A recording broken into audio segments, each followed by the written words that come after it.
You ever do something really stupid trying to impress someone? Yeah, that's how this started. A dare. A girl I liked. In the most haunted building in our town. The old Asylum. I thought I'd just spend the night, maybe get freaked out, and win some points for guts, being a real man, you know? But what happened in that place, it changed me. And I'm still not sure if I ever really left. It was a Friday night, just after Halloween. Me and a few friends were hanging out, talking about dumb ghost stories, when my buddy Max looked at me and said, "Hey, you know what'd be actually scary? Spending the night in that old asylum." Everyone laughed, except Mia, the girl I liked. She just smiled and raised an eyebrow. "You wouldn't do it," she said. That's all it took. I puffed up my chest and said, "Yeah, I'll do it. Tonight. 24 hours alone." They thought I was bluffing. Well, I wasn't. What they didn't know was I already had a connection to that place. My dad's uncle, Uncle Paul, was a patient there back when it was still open in the 60s. He went in after a nervous breakdown, but he never came back out. That night, they drove me out to the edge of town. The asylum sits on a hill surrounded by dying trees. Every window is broken or boarded. Rusted bars hang loose on the second floor. It looked like something from a horror movie. Max gave me a flashlight and a bottle of water. "We'll be back at the gates at 8 a.m. tomorrow. Good luck, ghost boy." They laughed, slammed the gate shut behind me, and took off down the road. Suddenly, it was just me and that building. I stepped inside through a broken doorway. The air was cold, not outside cold. It felt dead, the kind of stillness that makes your skin crawl. The floor creaked with every step. Most of the walls were covered in graffiti and peeling paint. Old wheelchairs set in the corners like forgotten skeletons. And the smell. It was mold and dust and something else. Something metallic. I walked past what must have been the old admissions room and into a long hallway lined with old patient rooms. One still had restraints bolted to the floor. I tried to laugh it off, but I even recorded a short clip on my phone saying, "Still alive, no ghosts yet, just mold and asbestos." But then I heard it, a loud bang from upstairs, like someone had slammed a door. I froze in my tracks. I wasn't moving at all. No wind, no animals. That sound came from the inside.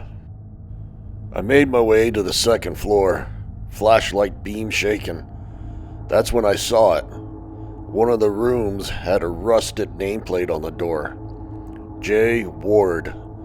That was my uncle's name. My stomach dropped. The door creaked open when I touched it. Inside, it looked almost untouched. The bed was still there, straps frayed. The walls were covered in childlike scribbles.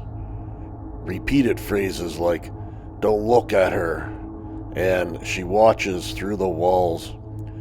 I backed out slowly, and that's when I felt it. A cold breeze, but no windows. And then, whispering.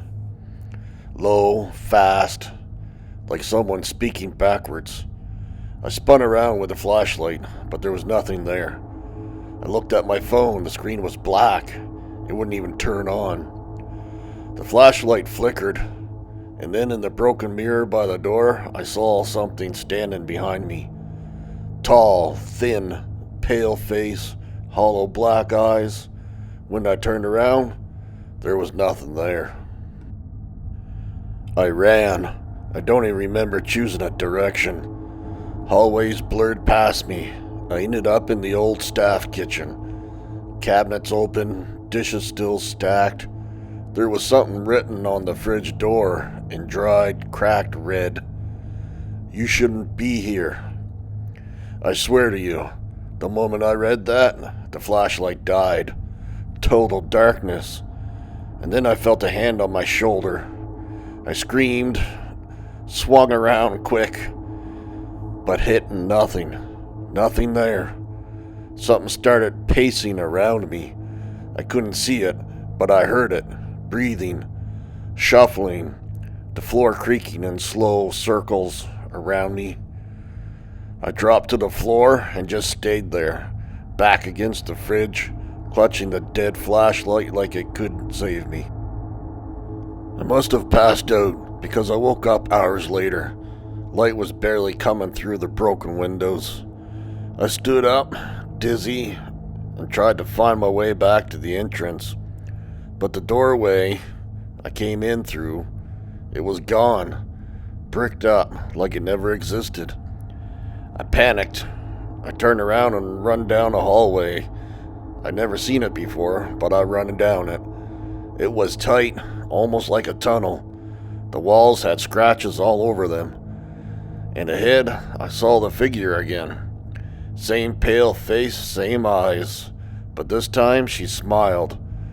I don't know how I found a boarded up window on the first floor, but I smashed it out with a rusted pipe.